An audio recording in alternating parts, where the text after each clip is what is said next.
My name is Dr. Alice Reid, and I am the spiritual director here, and I'm happy to greet you this morning. We're going to talk a little bit about happiness. How about that?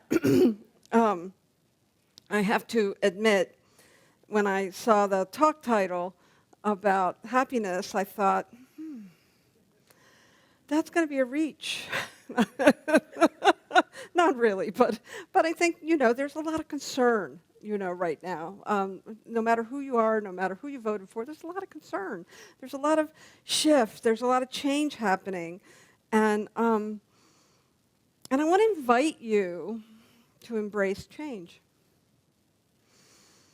It's not easy, especially when things, that have given you great comfort seem to be shifting.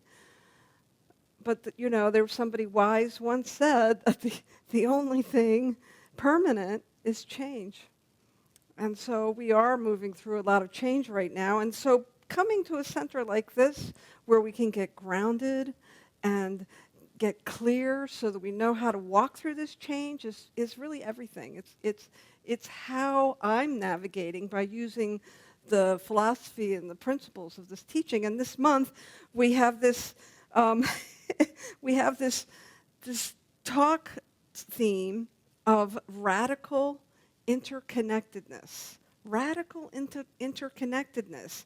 And so if you think about it, interconnectedness as this way of understanding how we are as a human race, that when one thing happens, it tugs on something else.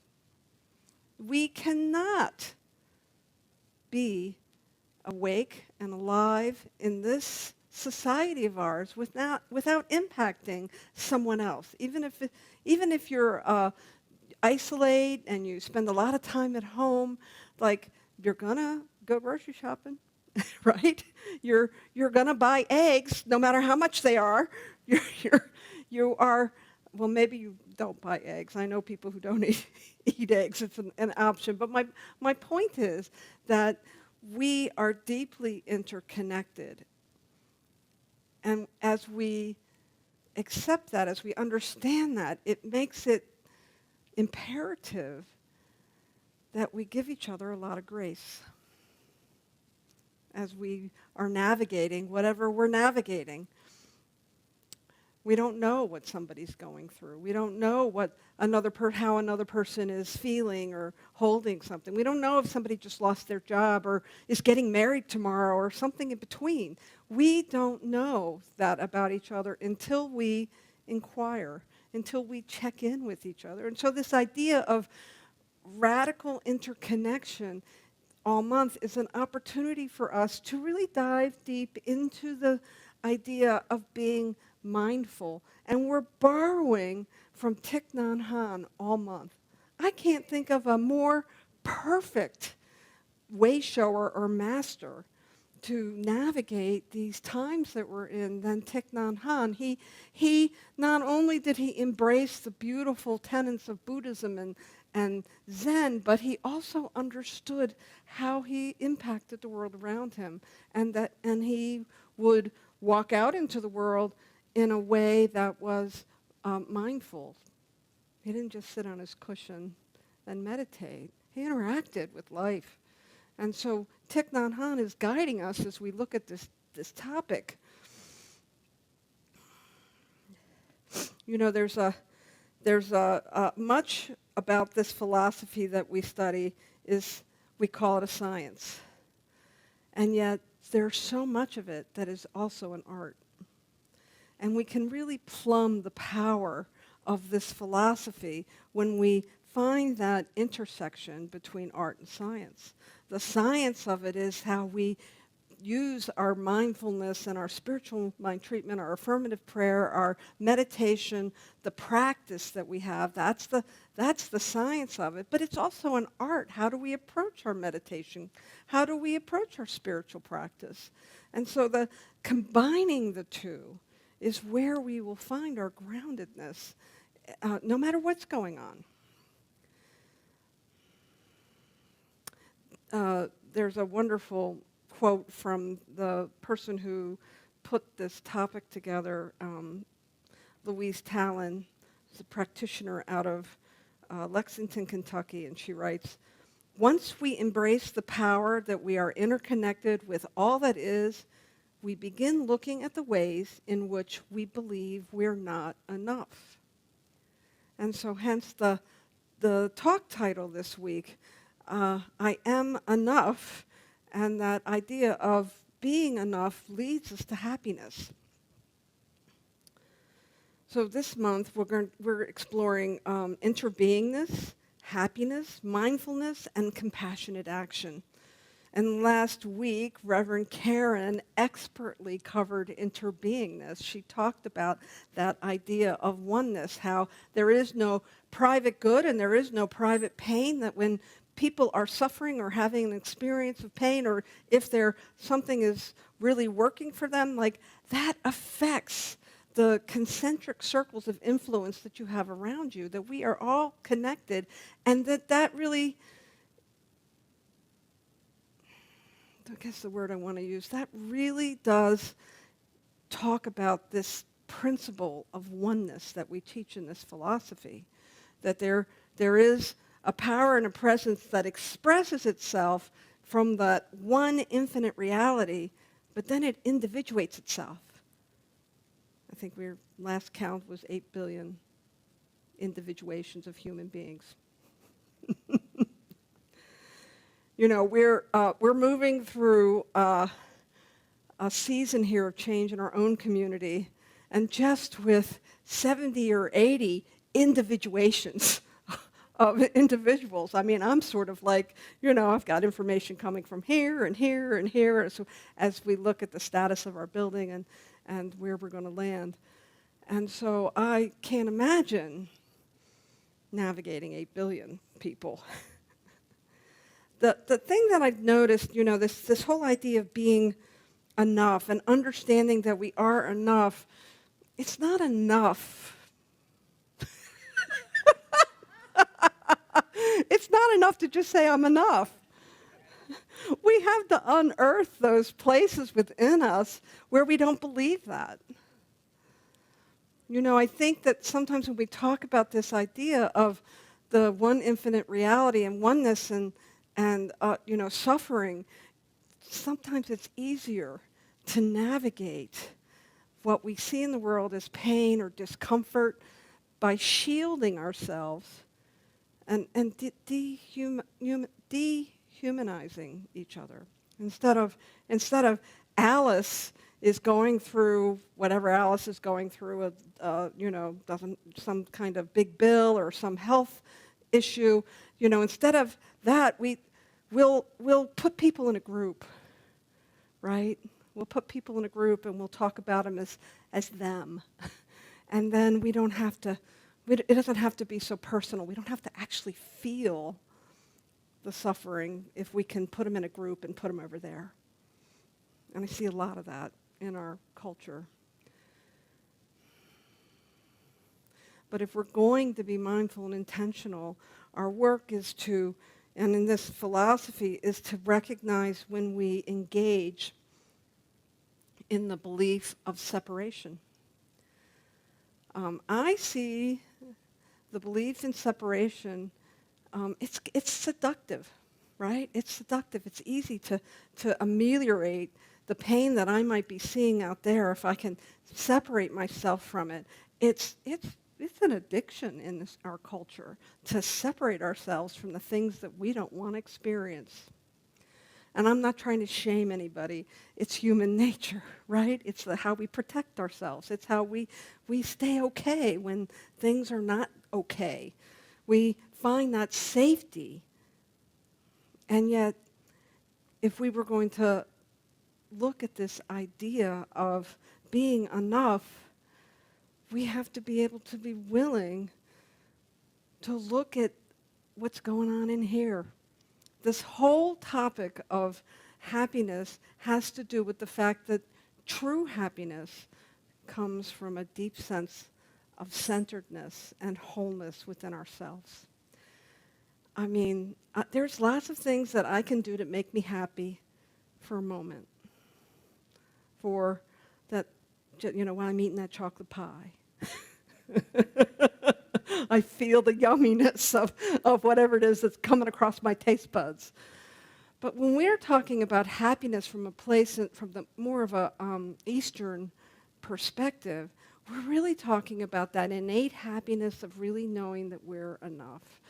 And when we can really ground ourselves in that inner knowing of our enoughness, well then, of course, we're going to express from a whole place, right? We're going to interact with each other from a whole place. We're going to recognize the humanity in the human being standing before us or sitting next to us, or the person at work that might be challenging you. We have to start within. I saw this meme, and it was like, phew, hit me right between the eyes. Every accusation is a confession. Every accusation is a confession at some level. At some level. I have a dear friend who told a story about, and some of you might have heard this story, but it fits to what's going on right now. She was absolutely incensed by the behavior of Howard Stern. You all know who Howard Stern is? Some of you may not. He can be a little belligerent. He can be really rank and disturbing at times with some of the things that he does. But, I think it's by design. He wants to shake people up and get to what's he going to do next. And so she was watching an episode, and he had this beautiful model in a bikini, and he had a little laser pointer, and he and another buddy were pointing out all her imperfections. Oh, she was so upset about it. It was the kind of thing, you ever have a situation where you see something or somebody behaves in a certain way and you're chewing on it, like you can't stop thinking about it because it really gets you upset? And that was the position she found herself in with this experience. Until one day, she caught herself looking in the mirror and pointing out all her own imperfections.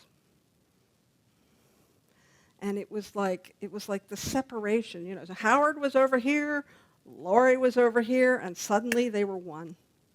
She understood her oneness. She understood that the thing that she was really upset with lived in her at another level. She wasn't picking apart her women friends. No, not at all. It was the self-denial of her own beauty that she was recognizing. And so I love that story because it's so true. Like if we see somebody who's doing something that we feel is harmful and we really get riled up about it and triggered about it, it doesn't mean that this whole idea about every accusation is a confession. It doesn't mean that you're doing the same behavior, but it means that something, especially when we get that emotional hit, something in that behavior lives in us in some way. And when we're looking at this idea of interconnectedness and being enough, it is ours to do the deep dive to get clear. Because love is everything. And if I can find that place of grace and love within myself, and I can give myself some grace, and I can give myself some love, well, I can find a way to do that with others as well. There's a wonderful reading here by Joel Goldsmith. Joel Goldsmith was a contemporary of Ernest Holmes, and he founded the Infinite Way.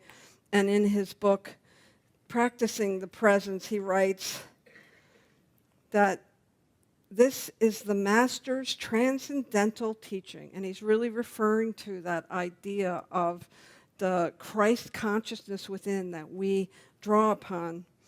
He says, as human beings, we place our reliance on persons and things in the outer world, on education, money, bonds, or investments, that the man who sees his being in spirit places his entire reliance on spirit and trusts it to bring forth all that is necessary in the outer realm. So he gives us this beautiful example that this is our culture, right? We've been domesticated from very early age to look for our good outside ourselves. But Joel is reminding us that if we start there, it's a long road back to our heart. So our job in this philosophy, the work that we're doing is to bring our attention inward first. And then everything that we're looking for starts here, and we express it from within. That it comes from a deep place within. And when we reach those roadblocks, those places that tell us things aren't okay, that we're struggling with, it's a time for us to go back within and see what we're struggling with. The Hindus have a word called Maya. And Maya is their word for delusions or getting caught up in illusions. And there's a wonderful story about an initiate who asked his guru to explain to him exactly what Maya is.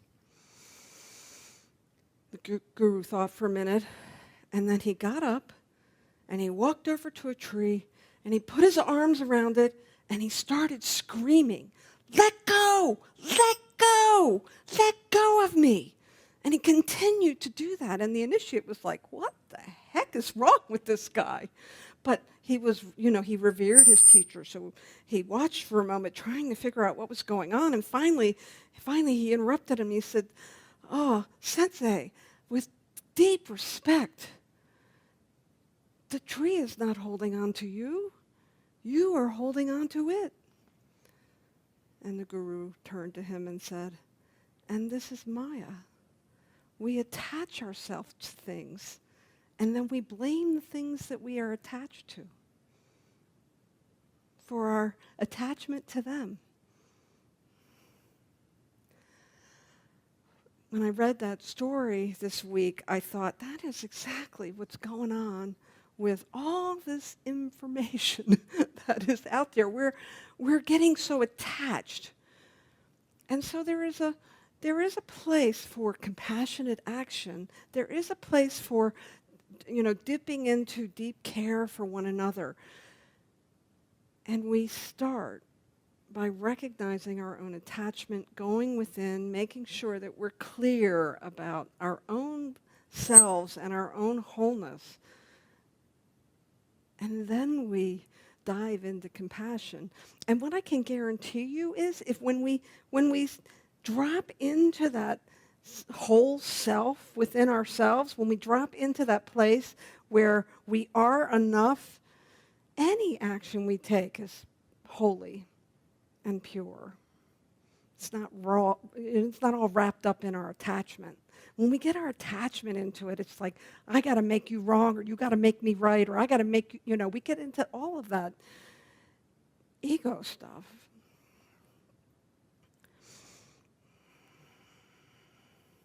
I want to invite you as you move through this month to look at your tree that you're holding on to. It might be somebody you love who's has a different way of expressing themselves, whether they might have a different sexuality than what's normalized. It might be the economy. It might be government spending. It might be all kinds of stuff that's coming up in the national consciousness. And so I really want you to look at what tree you're holding on to and begging it to let go of you. And once you let go, once you are willing to step away from it and get a bigger picture and come back to yourself and look for what it is in you that wants to come up to be healed or released or cleared, and you're grounded, I guarantee you will be divinely led for what is yours to do. The Course in Miracles has this statement in it. If you're not familiar with the Course in Miracles, it's a teaching that's really about forgiveness, and it's claimed to have been channeled by the Christ through a Jewish woman who wrote a beautiful text all about our ego and our attachments and how forgiveness can set us free. And there's this one line in it that I saw over and over again when I studied the Course in Miracles, and that was that everything that was unlike love was a cry for love. That everything that was unlike love was a cry for love. Take that in for a minute. So that relative who feels very differently than you do about the current state of the nation, you're both crying for love, but you're saying different things.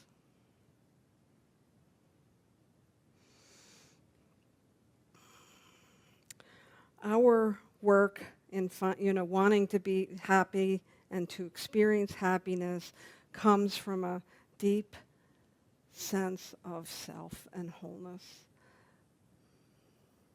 I've been studying this lesson for at least 50 years, and I'm still working on it. I am still working on it. I can tell you that at 10 years old, we moved around a lot, and at 10 years old, when I was trying to make friends in a new neighborhood, my mother would say to me, "Well, Alice, you have to like yourself if you want other people to like you." 50 years I've been working with this, and I'm still working with it. Yeah, it is a lifetime job to come to that place of loving ourselves. And so I want to invite you to do something that might be a little uncomfortable. I want you to take a deep breath, and I want you to close your eyes for a minute and just center yourself with your breath. And I'm going to invite you to say this out loud. After I say it, I want you to repeat it. I am beautiful. Now it's your turn. I am beautiful. Say it like you mean it. I am beautiful. Let's try this one. I am loved. I am loved.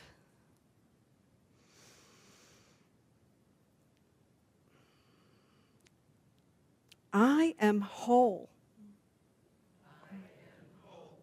I am whole. I am enough. I am enough. Thank you. I'm going to invite you to say those words to the beloved you see in the mirror when you're brushing your hair, or brushing your teeth, or doing your stuff in the morning. To look yourself in the eye. To say these words of truth. To take them in, to receive them. And what I know is when you can receive that, those will be the eyes that you see the world with. And you will know happiness. And you will know centeredness. And you will be able to walk through these times and these days that we find ourselves in, more grounded, more complete, and knowing that you're doing exactly the right thing, whatever it is you're moved to do. Thank you very much.